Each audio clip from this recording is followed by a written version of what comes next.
The Podcasting Morning Show is your morning meetup where podcasting meets purpose and creativity, sparking connection.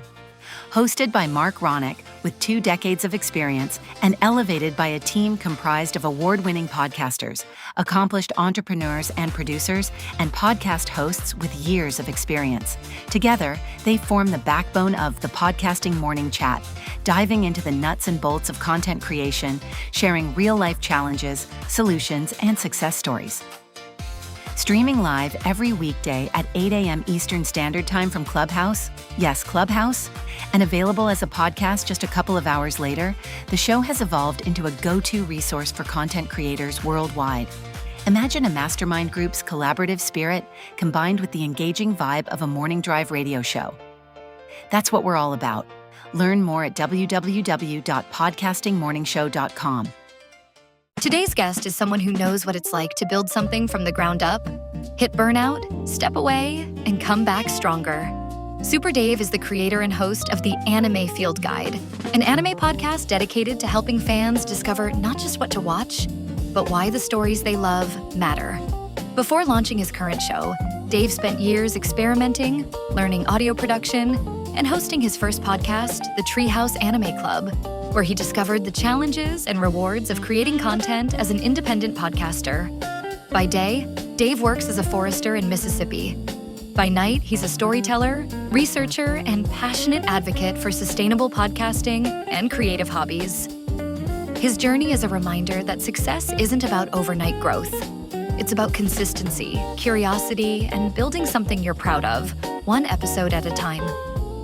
In this conversation, we dive into why people should start podcasts, how to avoid burnout, the realities of balancing a creative passion with a full-time career, and why community can be the difference between giving up and finding your voice.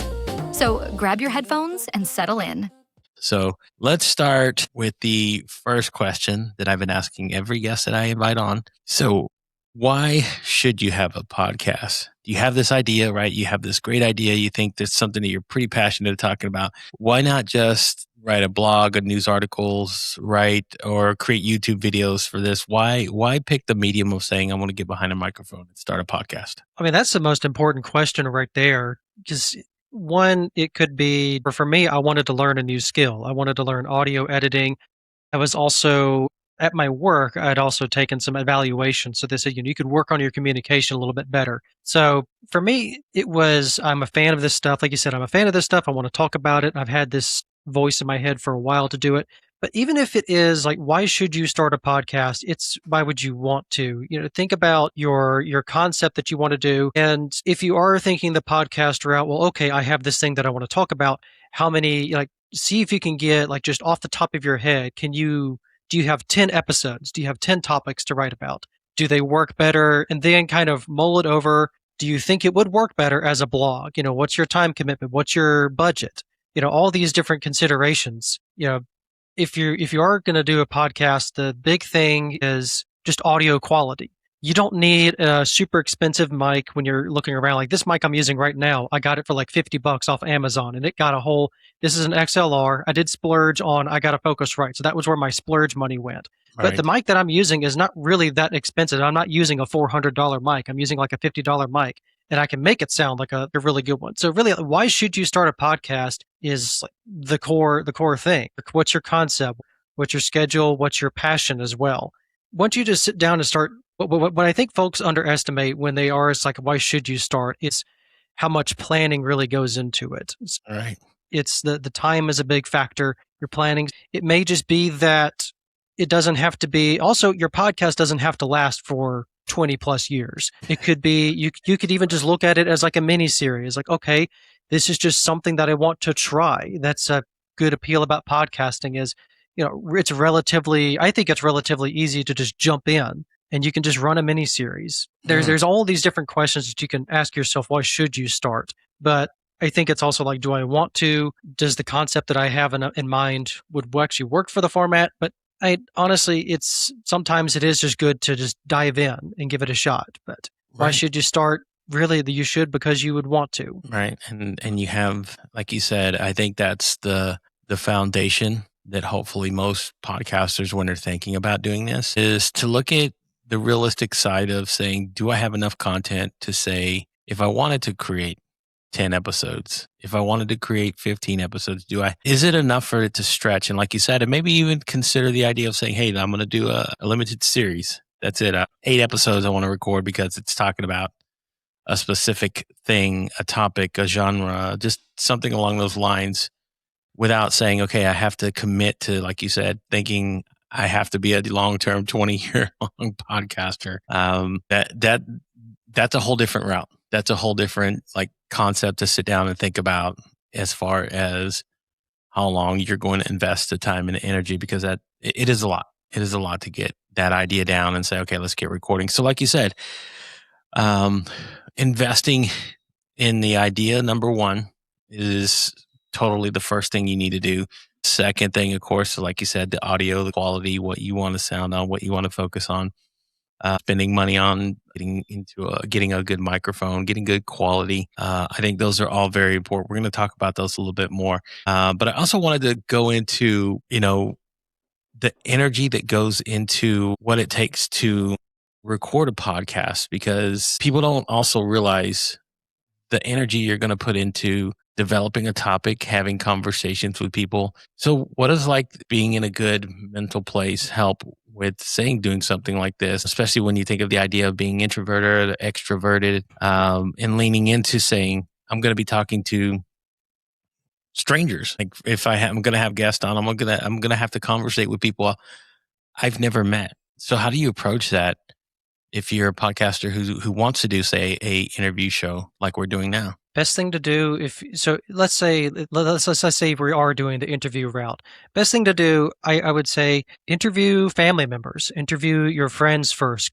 Get warmed up. If you really are considering an interview style show, watch other people who give interviews. If you're, depending on your life experience or your work experience, if you think that this is what you want to do, but you're not sure of your total skill set, just run a bunch of trials. You don't have to jump in immediately and just begin creating. You can you can knock out most of your awkwardness before you even get behind the mic. The energy, people, again, it is interesting. People don't, or new folks don't tend to realize just how much it really does take out of you. It's not just the sitting down behind the mic. Honestly, that's the fun part. Right. And some people do find the editing process to be fun as well. I find the editing process to be rather enjoyable, but it is also if any time that I'm recording something, it takes me about 2.5 times that amount to actually sit down and record edit the episode.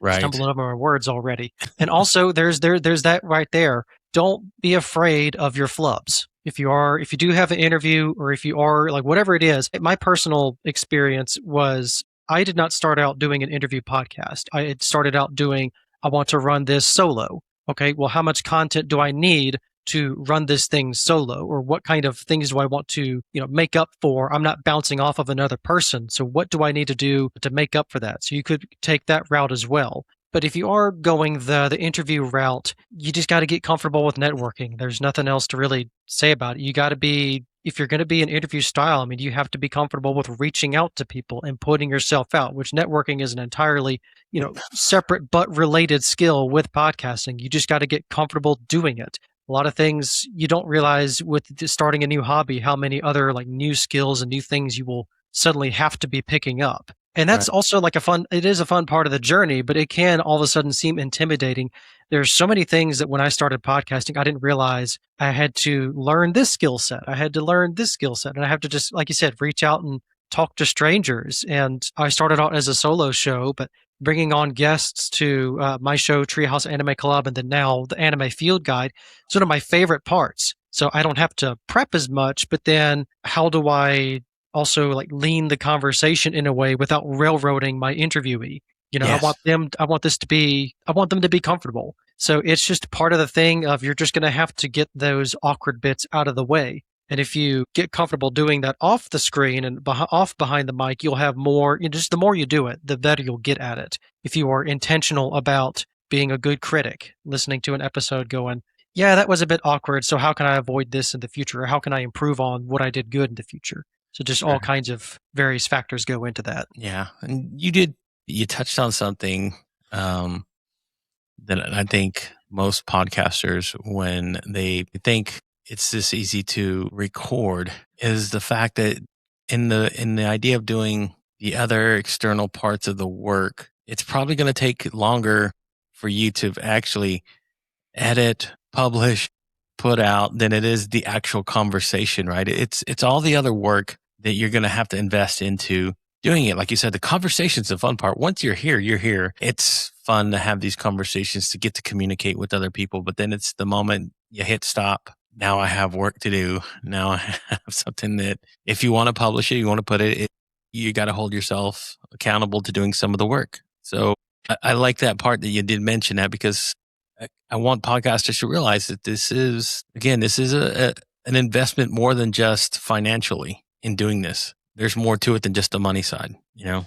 So I wanted to ask you too, because you just mentioned that you're kind of leading into where the next question was, but you relaunched completely under a different name, right? With a different focus back in April of 2025. That's a whole completely different thing. That's a whole rebuild. So what did you learn from the first show that made you willing to start the count over again and do it with the second show, changing the format, going from solo to now interview? What were things that you had to learn to make that shift? And what did you really lean into to help you what you learned from the first show that really made the second show seem a little bit more polished? Right. That's a lot of questions rolled into one. I think I'll try to get it in sequence as best as I can here. So my first show, so I am an anime podcaster. I live in Mississippi. I work in Mississippi. My day job is a forester, which the forestry business runs hot and cold, usually runs pretty hot. So it keeps me pretty busy during the day. So my first show was called the Treehouse Anime Club. I thought it was like a whimsy little title and things. And what I started with it was, let me just see if I can do podcasting. That was basically the goal. I'd wanted to do this for a while. It was a classic thing. I've mulled about it for years and years. I followed a couple other podcasters. I had friends who started their podcasts. My first ever supporting of a Patreon was a retro gaming podcast called Remember the Game. I'm still a patron over there, still in the Discord, great community of friends. So we were all like sitting around and talking. And so in 2023, I finally decided, well, I can either buy a PlayStation 5 or I can get into podcasting. And I decided, let's just do it.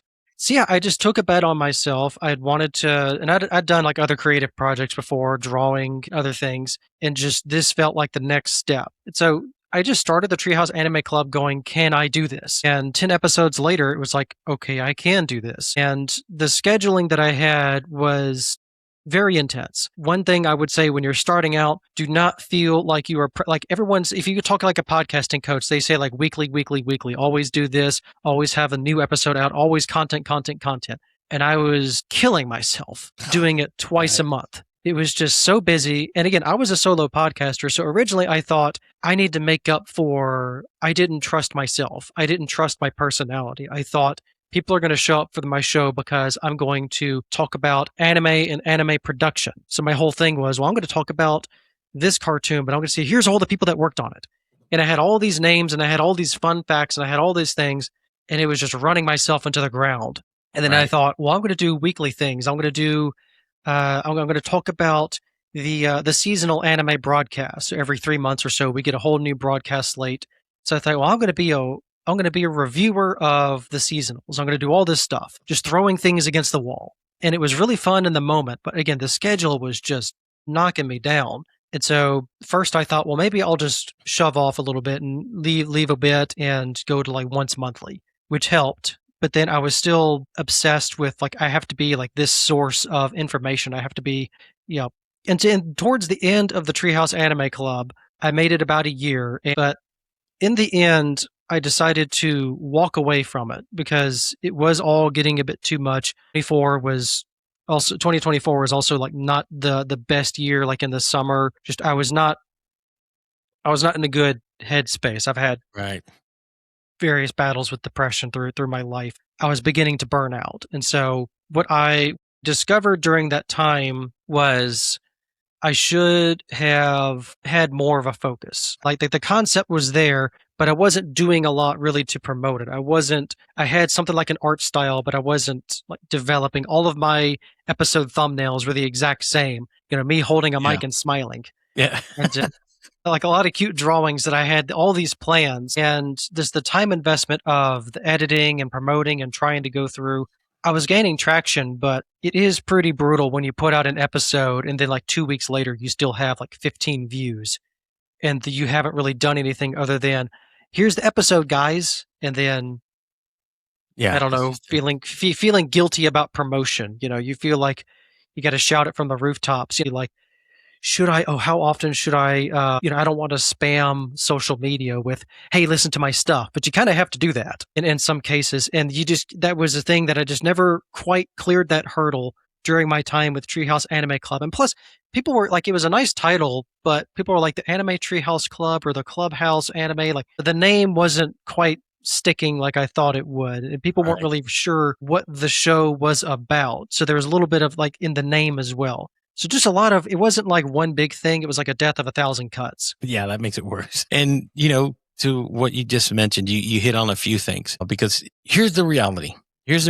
Most podcasters who want to jump into doing this and developing this, they still have a full functioning life outside of just podcasting. You can't have the idea that I can sit down like Joe Rogan and that's my job. Like I can just sit down and talk for 3 hours and I'm okay. They get paid enormous amounts of money to do that. And I mentioned me because I'm in the same boat. I'm a podcaster who has to still clock into a job.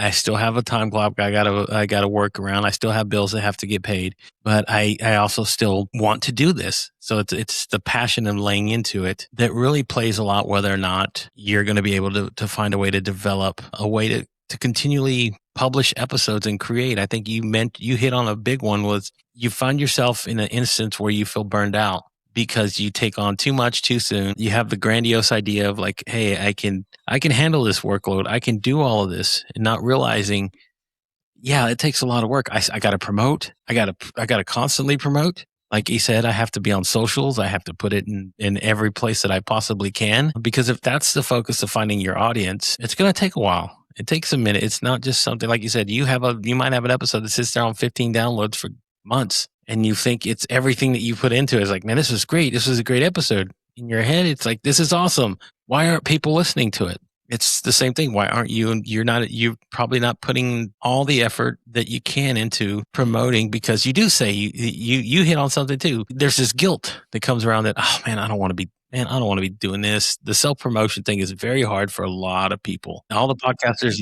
It's also just hard to be on social media in general. Yes. There is that space. Their mental load of just always online mentality. For me, I'll just be very honest. I hate social media. I hate all things about it. I hate the platforms. Even where I am, like Threads has been very good to me. The meta landscape has been like decently good to me. Instagram, no one gives a crap. Blue Sky, it's almost, I don't know. I post the exact same thing on Threads than Blue Sky and Instagram. They just die over there. Threads does better. I'm not on Twitter. I refuse. I was on Twitter before it was acquired, and I left it then because I just couldn't take it. There's so much that's just kind of like the quiet part. I'm saying the quiet part out loud. Being on social media pretty much just sucks. And so trying to promote your stuff, how do I also promote the thing without seeing like an asshole? Yeah. Like you don't want to be all clickbaity or like trick people, but ideally I would say you wouldn't want to be like, I'm nothing but Mr. Positivity over on Threads and things, which sure, I don't get as many views or likes as probably I would get if I had like some super, clickbaity, oh my gosh, Pogger's face kind of title thing. The folks that do stick around are more engaged because they know that I'm a comfortable space to be in. You also don't need to have like tens of thousands of followers. You can have like 100 folks or less with you. But again, if you have those people engaged with you, you can see it on YouTube and other spaces all the time. A guy with, tens of millions of followers is getting outperformed financially by the little channel with like 10,000 subs. Right. Because the person with 10,000 subs is able to personalize a bit more. All kinds of different strategies. So it's social media, just being on there sucks. But if you can make it work and if you can find your community on there and if you're consistent, then at the very least you can make something, you can make something out of it. that Right. gives you happiness. Because at the end of the day, we're all into this because it's a hobby. If Mhm. this was making me miserable, then I wouldn't still be doing this. And Right. the social media engagement is part of that. Right. And you hit on another one that I have. We haven't gone too far in too deep in some of these episodes, but it's the personal ethics that go into how you promote, especially with social media. Like you said, there are some platforms that people don't align with. I don't like who owns it. I don't like how an algorithm works. I don't like anywhere. So I pretty much just cut that one off and don't even worry about it. And it is like you said, it's the personalization of how you approach an audience. How do you approach outreach? How do you approach all these things? They're important because everybody that I've interviewed so far, they don't quite always mention what you just mentioned, which is why I'm kind of highlighting it, because they tell you the general thing about social media. Hey, yeah, just put it out into the world. Put it here, go put it here, post there, Doesn't post work. there, post this. And it doesn't always net results. It's just something they've probably heard themselves from another person, creator, guru, whatever you want to call them. And they come and they decide that, hey, maybe that's what I need to do. That's the strategy. And it's not so much like what you just said, where I refuse to, in some places, some instances, to go and play in that pond. I don't want to be there. I want to be where I'm going to get the kind of traction I'm searching for, which is important in developing your audience while still crafting your voice and your own brand of what you're talking about. So I want to go into the next thing, Dave, where you do everything yourself, because this is another one for creators that's very hard. You do all the recording, the editing, the graphics, the promotion. So walk me through what a full promotion week actually looks like after you've done recording of your episodes, as far as the time. How much do you figure out it takes for you to do this to make it, like you said, sustainable and not burn yourself out in the process? Well, to answer that, I'm going to back up to one of your previous questions, because when I was taking my hiatus, or when I thought I was done podcasting in 2024, I took a break of just no podcasting, no nothing, but I was still watching anime. I was still enjoying it. My love of anime didn't burn out because I Right. stopped the podcast. But what I found is after that 1 month of just nothing, I was watching a show and I go, oh, I found myself writing down notes. In fact, I have part of my creative process is physical notebooks. When I Yeah. talk about the anime field guide, that little graphic that's in all my episodes, that's a physical notebook. I am writing down notes, and that's just my learning style. That's just how I do it. Right. And so I made the episode notes. And then for the anime field guide, if you look at my profile picture, that is the picture of the physical Wow. book.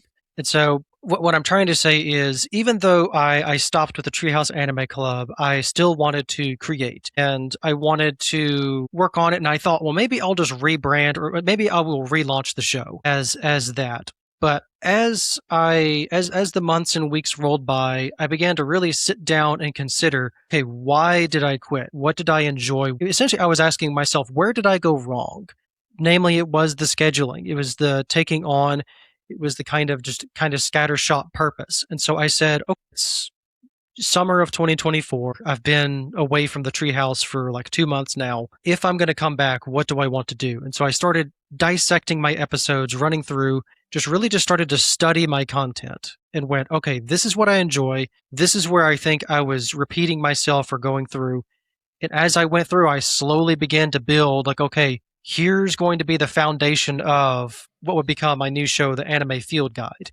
It's like, okay, I workshopped a couple of other names. And so, like, when you think of a field guide, it's a guide that helps you navigate the world, or helps you navigate a space. Right. And so just put anime in front of it. It also rolls off the tongue pretty easy. So, okay, what about the styling? Okay, I like the notebook style. So I started to play around with, okay, do I want to draw in a notebook and do that? Or do I want to I started experimenting around, like, okay, what's my color scheme? So Death Note, it's very black and white. Simple color scheme to adapt. It works well with a lot of other different colors. If you look at my short form content, my YouTube shorts and things, I have the episode title, and then I'll have just notebook paper. Simple notebook paper. I downloaded a Death Note font that works decently well for promotional stuff. Right. And so I decided, let's just go all in on this notebook aesthetic. And part of it was, okay, how were other anime podcasters designing their space? Some of them are more bubbly and others are more, they have characters. They've made either commissioned an artist, or they've done an AI generated,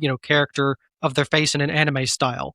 what are their other styles and how can I stand out from the crowd? And using a little bit of my personal background with a little bit of art student and things. So when it came to the planning stage, it wasn't just about the audio content. And I said, okay, if I am going to relaunch the podcast, here's exactly what I'm going to do. So like number one, page limit. If I'm going to do a script, I'm keeping myself to a relatively strict page limit. That's number one. Number two is just let the process happen. I met a lot of friends. I've made more connections through podcasting. Like I said, the Anime Field Guide, I still do solo episodes. In fact, my next 3 episodes, March, April, and May of 2026, are all going to be solo. I just wrapped up. So I'm kind of going back to the old style. Then we're going to have interviews lined up. So I enjoy doing both, but I enjoy the interview process. Okay, how far in advance do I need to talk to people? So started putting the feelers out. Yeah. And all of the various things. So when I started to go through, it's like, okay, here's my style, here's what I want to do, here's my aesthetic. And so a lot of my promotional side then comes from, I kid you not, I have like 5 different variations of notebook paper. So I just use very simple tools. I'm essentially designing my episode logos in PowerPoint. In free PowerPoint. I'm not even joking. It's Google Slides. It's very unconventional, but it works. Well, I thought, like, can I just make it work like this? Because I don't need anything complicated. My episode logos are, again, that little bit. I have another picture of a black notebook. Here's my, just make it stand out. Black, white text on a black background, easy to see. And I just get all of my images from Google and such. And so I just plug it into whatever episode I'm running. That's basically how it works. And you do 3 different shows. It's together. all the Anime Field Guide, though. These are all like sub-series. And the Studio Rundown is more like when I can do it. Sidetracked is like, this is something, it's not a review style. Or sometimes it is a review. I do have a full anime review on Sidetracked. And then I have another one called Read the Manga. One of my other Sidetracked was, my episode 0 was actually Anime Production Field Guide. So I'd said, here's all the staff hierarchy in a typical anime production. Here you go. Yeah. And then if you want more information, there's my Studio Rundown over there that you can get a full 30-minute rundown of the entire history. So you do both styles, and you do a very scripted, strict timed sort of. Mm-hmm.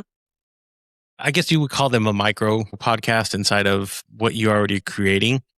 I call it a supplemental. Yeah, supplemental. Yeah. That's a good one too. That's a supplemental podcast to go along with it, a companion piece. But then you also do the Anime Field Guide, which is also more free flow conversation, would you say? So you do both. It's a review. It's a review focus. So I pick a show, and my guest and we both watch the show. I make sure they have seen the show, or at least they have a good memory of the show and can talk about it a little bit. And then we just kind of run through it. So I try to tailor it to their experience. So in terms of what you said, you're kind of going right in the next direction. You have guest requirements that are specific, right? They have to know the show, keep in language of what the subject matter is. So how do you go about finding outreach to bring on guests that fit inside your particular niche? And what advice would you give to somebody a new podcaster who's maybe planning to do something along this lines of saying, I'm going to be talking about anime or comics, and it has to be genre specific? How do you find your guest? My process is, if it's a guest that I know, or if it's someone through the process of putting out episodes, people will naturally find you. And so a lot of the times early on, my guests would reach out to me and it's like, hey, we run this other podcast over here. Would you like to be on our show? Or we would like to be on your show. Usually my process was, I started out, it was a little bit of, you can call it give and take. It's not so much like I scratch your back, you scratch mine. It's more just, I want to be, someone wants to be on your show. So you would find an opportunity to be on theirs. A lot of the times, if it's someone that I don't have that connection with, that we've talked for a while online, because usually if I'm going to bring someone on the show, I've been talking with them for a couple of weeks, kind of getting a feel. And also, if you're going to have someone on your show and they have a show of their own, listen to their damn content, tune in. And I mean, like, seriously, listen, sit down. What are their tells? What are their quirks? What do you think they do well? And how do you think they're going to mesh with your program? And it's perfectly fine to go like, okay, I thought this was going to work out, but maybe not. Or maybe you have a guest that just casually, like again, I've had a couple that casually just swear a lot, and sometimes you just kind of got to moderate that, or to let them know, like, hey, let's kind of tone it down a little bit. It's okay to like go. It's okay to have like clear guidelines as long as Right. you can, as long as your guest finds them reasonable. It's perfectly fine to have compromise or to take a break or to kind of give them a reminder. But my guests are typically folks that I've been talking for a number of weeks, or that I've been checking out their content. And then again, part of the outreach is just don't be shy about saying, hey, I really like your show. And it really helps also if you are just going to reach out to somebody to say, I've listened to these episodes, and to have, like, if you can take one or two key points from their episode so they know that you've been paying attention, that goes a long way. And it's also one thing that I found is I've been on the guests of some relatively, in my mind, are like big fish in the areas, some big catches, reel them in. Don't be afraid to just reach out to, you may not get the attention of like the super duper mega guy, but there are plenty of folks like in the in-between space who have that Patreon, who have those large followers, the 1,000+ followers on Patreon and such. Feel free to reach out to them. Most of them have an outreach page for that purpose. Don't be intimidated. Just freaking go for it. You're not going to get anywhere if you're always shy of, oh, well, I'm not big enough, or I'm not important enough to do. A lot of folks who get in that position were in your position early on. And so more often than not, again, listen to their stuff, listen to their attitude, also follow them on social media, give them a follow, check their posts, are there any tells, or there's anything, just follow them and get a read on them. Yeah. And if you're comfortable, then just reach out. Don't be afraid to reach out, because they can't say no, or they can't say yes if you don't ask them in the first place. Right. And, the way that you made mention of doing the outreach to finding your guest, and even you even hinted to having what I would call a vetting system, which for most podcasters they're very unfamiliar with the idea of saying, hey, it goes beyond just saying, hey, come on my show, right? I want to say they have to fit a certain characteristic to be able to come on, especially niche shows and genre specific shows. When you have people on, it's good for you to have those guidelines to say, look, I want to be able to reach a certain target audience, a certain individual that listens to the show. And there was another one about having a good show cadence, is what I call it. So you have guests on and you let them know ahead of time, listen, my audience might be a little bit more toned to milder sort of style. So, maybe the cursing thing is not what's working, but those are all inside of guidelines that you create as a host when you're creating a show. And that's what I want podcasters to specifically learn, is that it has to be able to number one, be comfortable with you, because it is your personal ethics that go into it. And secondly, whatever your audience is and how you craft that message to your audience, it has to matter. You said you found a community in podcasting in Discord, right? During the pandemic, and you credit that with changing your trajectory from going from the treehouse and the solo show into moving into the anime field guide, right? So what would you suggest to people who are trying to find these little areas or these niches where they can find and learn from other hosts, from other podcasters? Especially when it's coming to deal like with what you're talking about in your genre. Because if you are going to create something that's very niche, you have to be able to find out what works, what isn't working. Like you said, find your audience, find guests. So they're usually within these communities. How do you suggest about navigating something like jumping into a Discord to find, to find sometimes even the subject matter that you're talking about? Well, as far as the Discord side of things, I did not jump into a Discord looking for fellow podcasters or folks. Like, these are friends who we were all members of this one, again, Canada podcast, Remember the Game, Adam Blank. He's an amazing fella. And he's a guy who, his comedian career during the pandemic, he was doing pretty well as a comedian, but then pandemic just shut down all the comedians. And he had this retro gaming podcast, and it was his kind of wake up call. The pandemic was his wake up call to, okay, maybe I should take a bet on myself. And so he went all in on podcasting, and he really turned Remember the Game into something special. And so there is something about, he was, he's much bigger than he was then. So it's a bit harder to get with him one-on-one. But even back then, he was super honest about the journey and the struggles and things. And so a lot of us there were inspired by him. And again, most of them went over to do the retro gaming space because Right. retro gaming is a very popular podcasting space. And there's tons of content to talk about. And as far as in the anime space, sure, we're getting much more mainstream. Pandemic has been, and the audience, just grew explosively after the pandemic. So all of a sudden, there's all these different anime podcasts coming up, and it's not like you have to have any sort of specialized or specific interest. I wanted to focus on, because I'll just kind of say this right now, on for my personal opinion. I don't like most other anime podcasts because a lot of them are just weekly reviews, or like, this is the show, or they're all just like, oh, this was hype and this was mid, or this is trash, and just Right. kind of just directionless. And it's just like, we like anime, so we're just gonna talk about whatever. And a lot of them do also video games, other nerd stuff. So the the strictly anime focused stuff is a bit like you said, bit more of the niche. Yeah. But it's not like they're it's just the kind of content that I don't personally like listening to. But Right. I respect the folks that sit down and do it. Most of them also have a guest with them, or most of them have a co-host. Okay. Yeah. Sometimes when you reach out to a podcast like that, you can bring on most of the co-hosts, or it may just be one person from the show. However it is, if you have like a rapport with that one person or with the group, then that's great. But as far as the networking side, it just kind of happened. I wasn't going into Discord looking to communicate and connect with a bunch of podcasters. This was just something that we all started off as we were fans of something. And that can happen in any kind of community Discord, any kind of fan group. We're here in a common area. I've tried a number of other Discords and other servers, because it's essentially it's the modern version of like the AOL chat rooms. Yeah. You just have a whole focused topic sort of group. So anytime, you'd be surprised, honestly, to kind of, I feel like I'm rambling a little bit, but you'd be surprised how much can just develop from just having a conversation with the person. Because all my other friends and who I bring on the show, a lot of their stuff started with just talking with buds on the internet. And hey, we like talking with each other. We have a good rapport. So let's try, essentially going into this hobby together. Or in some cases, they've gone into business together.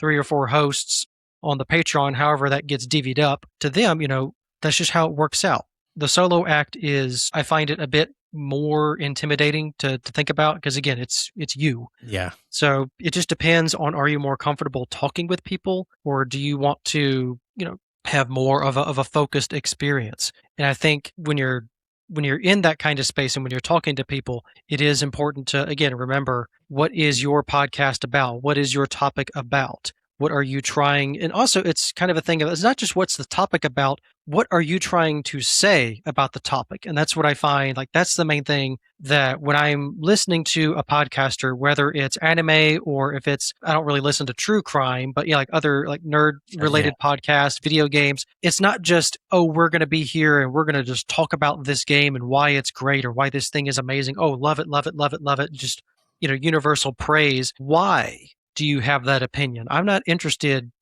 in so much, anyone else can have any number of opinions about a topic, but what do you have to say? Are you just talking about a topic because I don't want to see someone who's like just parroting other opinions. I want to, like, they have the episode count, they have the consistency. I know their quirks.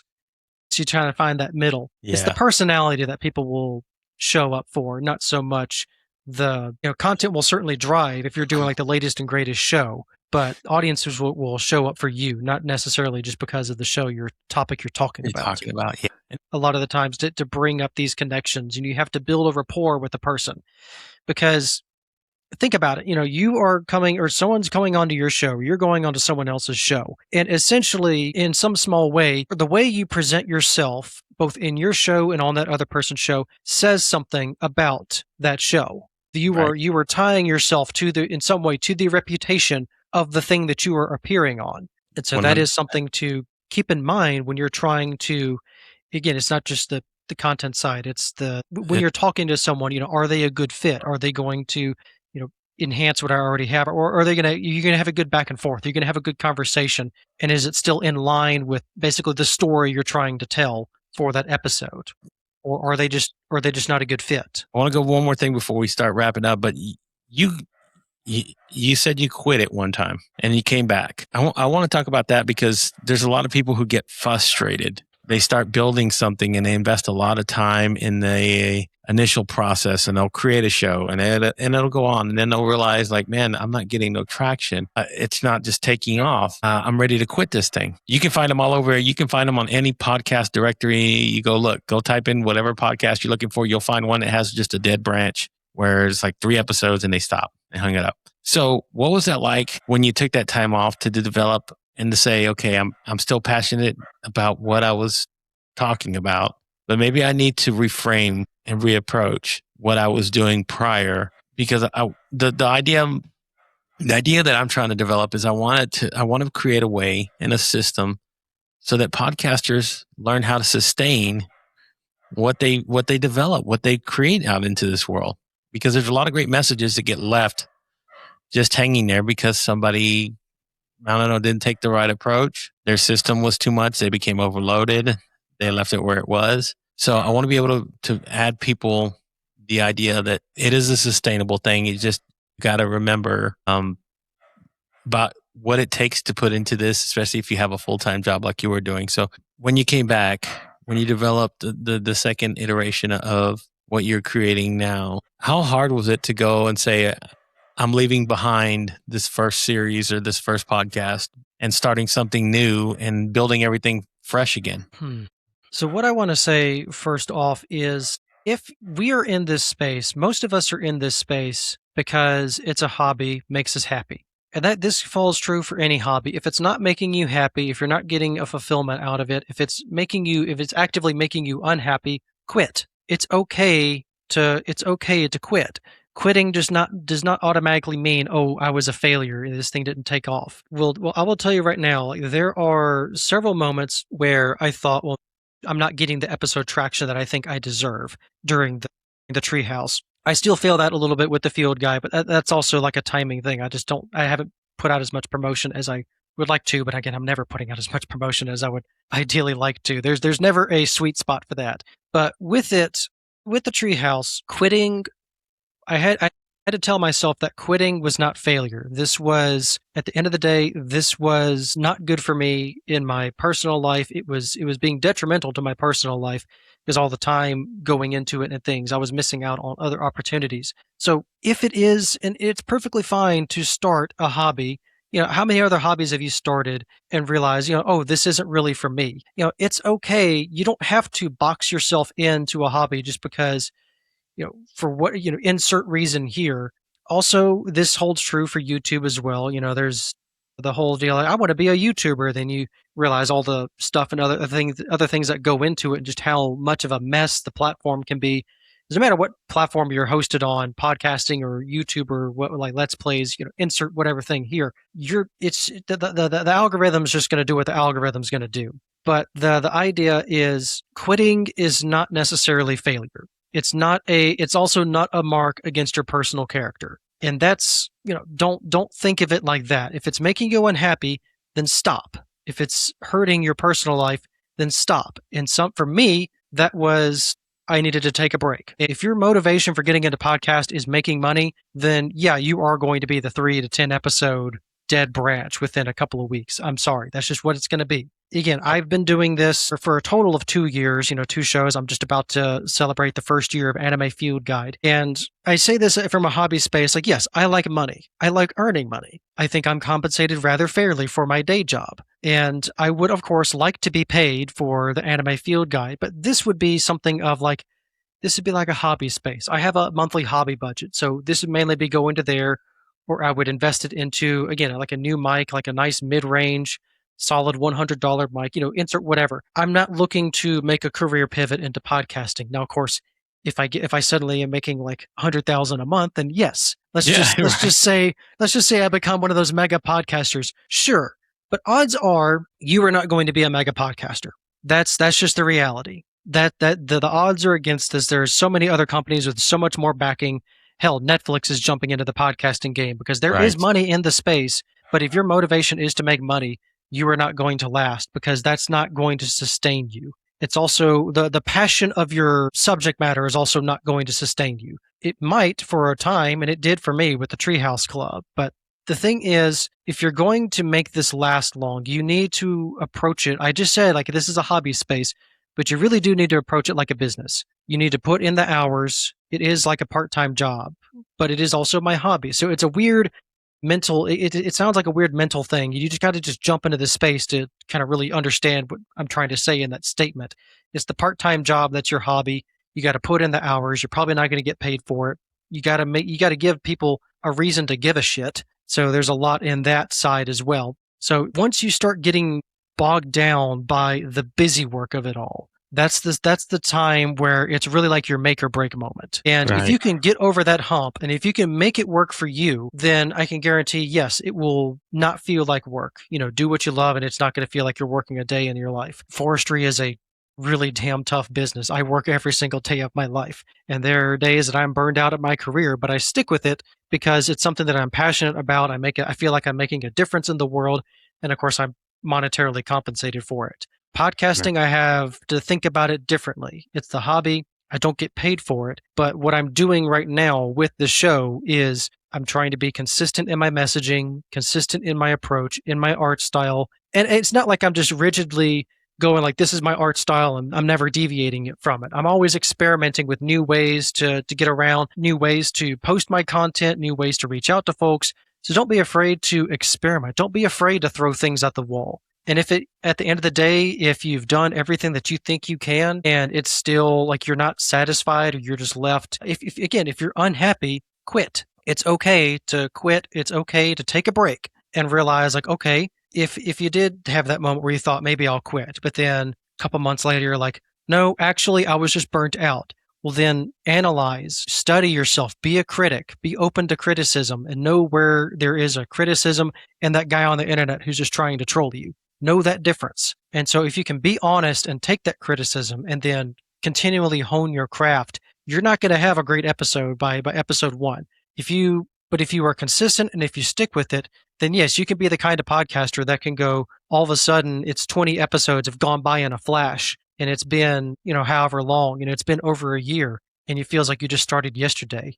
And then you listen back to your first episode and you go, oh my God, it's awful. Yes. It's the worst thing ever. Nothing like the first. So be the kind of podcaster and be the kind of person, and that's any kind of hobby. Like be the kind of artist that you can look back and really appreciate your first attempt. And yeah, even if you are still only getting like a few downloads a week, like I'm finally at the moment now after a year where I'm crossing like 100, like the moment I was consistently crossing 100 downloads a month, I was like, all right, I made it. Because in the time that I had multiple weeks where finally there were no days of, there were no drop days, there were no days of 0 listeners. I screenshot that. Man. And sure, it was like 20 listens for the week. But again, think about it in this way. If I have people in a room, I have 20 people in a room that listen to my show in a day, you think that's a pretty good crowd. That's a good lecture size right there. So yes, in the grand scheme of things, you'll probably be looking at other folks in or around your subject matter or even just under that are just pulling in or just have the star power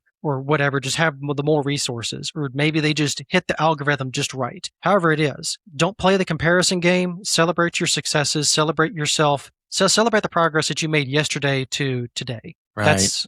That's another thing to keep you from not burning out. Right. So this is the fun part of the show where we get to talk about you. So I want to know what's on the horizon. You said you're about to celebrate a whole year, the Anime Field Guide. What's on the horizon? What are you looking forward to, for the next 6 months to a year as far as the creative process and what you're putting out in the world? Don't freak out. I'm just going to go full screen here. So it gives you the full autonomy to say whatever you need to say. But what is that going to look like for Dave here in the next year as far as what you've already started and what your plans are or what you envision for yourself in the podcast?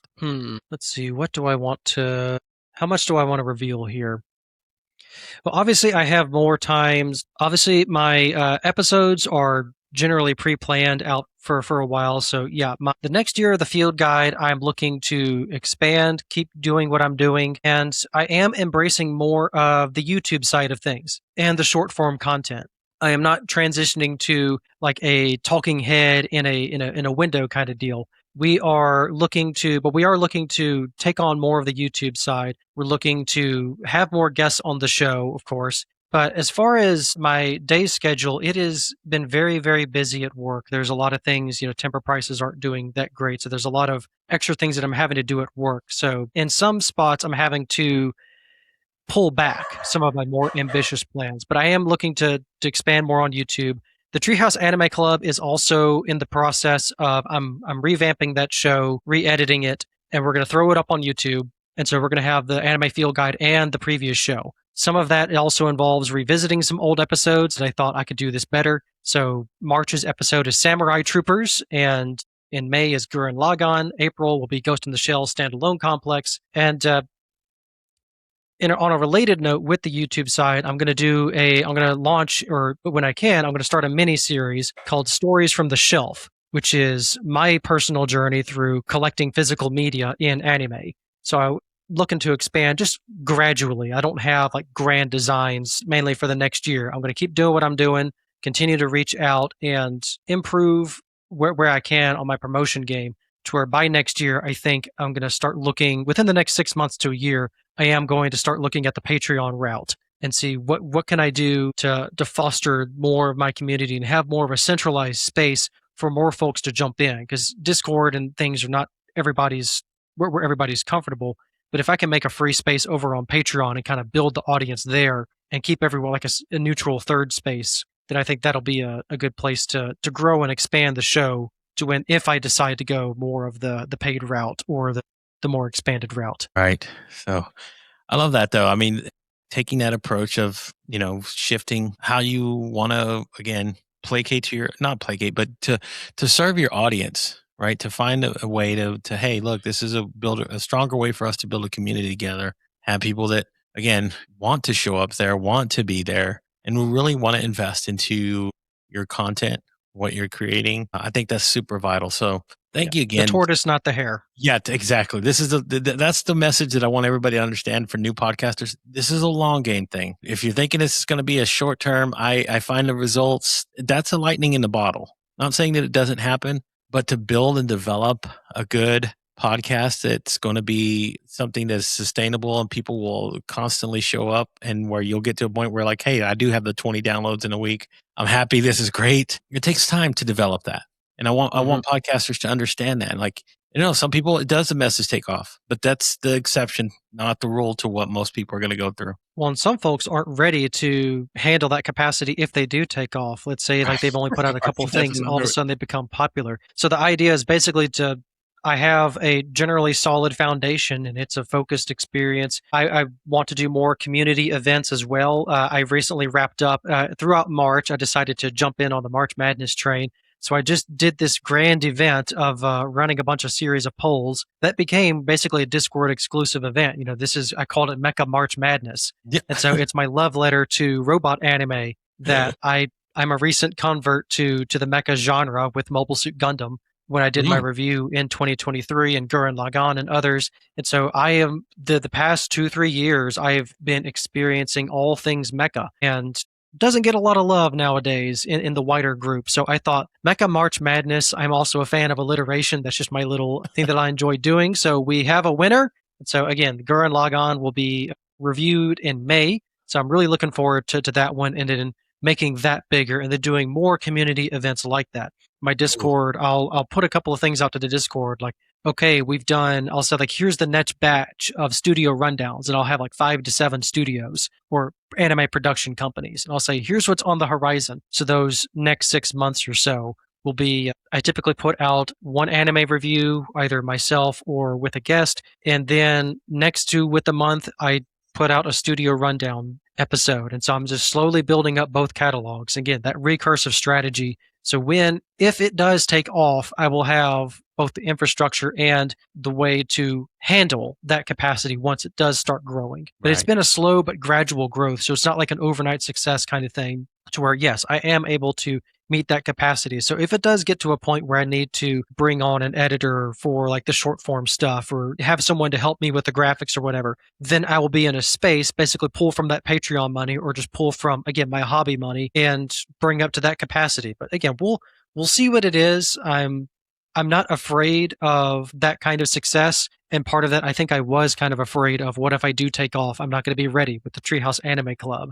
So there Right. was that as well. But, fear of success sounds arrogant on my part, but It does in any but capacity. it was legit fear. So now I feel much better about where I am. It's part of my regular schedule. I take a couple of hours out of the day to just do a little bit of work. And so it's everything is a gradual. I don't just sit down and magically come up with all this stuff. It's a matter of days and sometimes weeks of planning for an episode, which is slow and steady. And then Yeah. I may jump between topics. So it is what it is, but I hope that I've built something, and I feel like I've built something that can handle when we start getting in more people. Or again, just keep coasting along and I'm just here to enjoy the ride, man. I'm having a Hey, great time.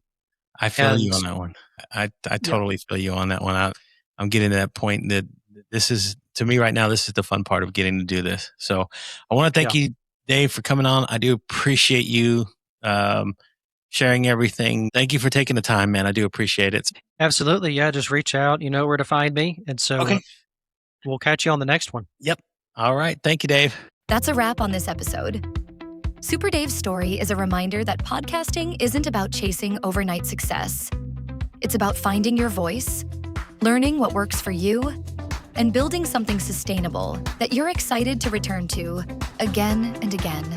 He proves that sometimes the most important part of the journey isn't how fast you grow, it's having the courage to evolve. If this episode resonated with you and you'd like to learn more about Super Dave, explore the Anime Field Guide, or connect with his work, head over to https://animefieldguide.card.co/. And if you're listening to this because you're thinking about starting your own podcast, or maybe you've already started and you're trying to figure out how to keep going, I'd love to help.